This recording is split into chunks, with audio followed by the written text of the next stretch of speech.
তৃণমূল নেতার অফিস ভাঙচুর, ফের শাসকদ্বন্দ্বে উত্তপ্ত ভাঙড়। বিধানসভা নির্বাচনের আগে আবারও উত্তপ্ত হয়ে উঠল দক্ষিণ 24 পরগনা জেলার ভাঙড়। খটকপুকুরের তৃণমূল নেতা কাইসার আহমেদের অফিস ভাঙচুরের অভিযোগ। এই কাইসার আহমেদ শওকত মোল্লা বিরোধী বলে পরিচিত এলাকায়। স্থানীয় সূত্রে খবর, তৃণমূল নেতা জাহাঙ্গীর খান জয়নগরের একটি সভা থেকে সম্প্রতি জানান তিনি জয়নগর, যাদবপুর, ডায়মন্ড হারবার লোকসভা এবং মথুরাপুর লোকসভা কেন্দ্রের একটি বিধানসভার দায়িত্ব পেয়েছেন। তার জোরে মুখ্যমন্ত্রী মমতা বন্দ্যোপাধ্যায় ও অভিষেক বন্দ্যোপাধ্যায়কে ধন্যবাদও জানান তিনি। এই সবার ভিডিও সোশ্যাল মিডিয়ায় ছড়িয়ে পড়তেই কাইসার আহমেদ এবং তার অনুগামীরা আতশবাজি জ্বালিয়ে ও মিষ্টিমুখ করে উদযাপন করেন শনিবার। অভিযোগ, তারা বেরিয়ে যাওয়ার কিছুক্ষণ পরেই একদল দুষ্কৃতী এসে কাইসার আহমেদের খটকপুকুরের পার্টি অফিসে ভাঙচুর চালায়। দুষ্কৃতীরা শওকত মোল্লার ঘনিষ্ঠ লোকজন বলে অভিযোগ। এরপরেই ভাঙড় থানার পুলিশ এসে পরিস্থিতি সামাল দেয়। বর্তমানে কাইসার আহমেদের পার্টি অফিস ঘিরে রেখেছে পুলিশ বাহিনী। তৃণমূল নেতা কাইসার আহমেদ বলেন, বেশ কয়েকজন দুষ্কৃতী হঠাৎ করে আমার দলীয় কার্যালয়ে হামলা চালিয়ে রাজ্যের মাননীয় মুখ্যমন্ত্রী মমতা বন্দ্যোপাধ্যায় ও অভিষেক বন্দ্যোপাধ্যায় ছবি ছিঁড়ে দিয়েছে। এর পাশাপাশি বেশ কিছু গুরুত্বপূর্ণ নথি তারা লুট করেছে।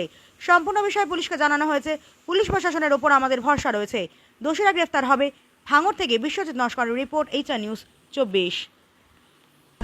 এইমাত্র খবর পেলাম আমার অফিসটা ভাঙচুর করেছে এবং সেখানে মমতা বন্দ্যোপাধ্যায়, অভিষেক বন্দ্যোপাধ্যায়ের ছবি ছিল, দলের কিছু গুরুত্বপূর্ণ পেপার ছিল এবং আমারও কিছু গুরুত্বপূর্ণ দলিলের কাগজপত্র ছিল, সেগুলো সব লুট করেছে এবং কিছু দুষ্কৃতী এসব কাজ করেছে। পুলিশ এখন ওখানে পিকেটিং আছে।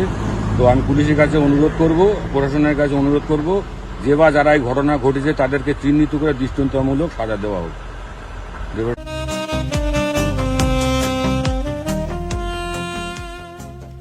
সর্বস্তরের ক্রেতা বন্ধুদের শুভ কামনায় বাবা লোকনাথ বাইক পয়েন্ট।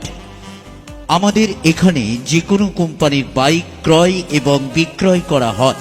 অবশ্যই মনে রাখবেন, ফাইন্যান্সের সুব্যবস্থা আছে।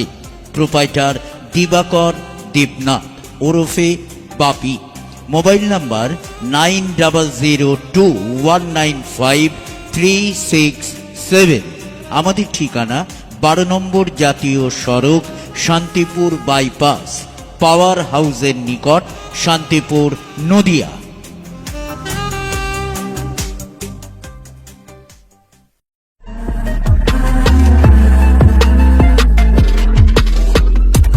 নমস্কার, আপনারা দেখছেন HR নিউজ 24, সত্যের লক্ষ্যে মানুষের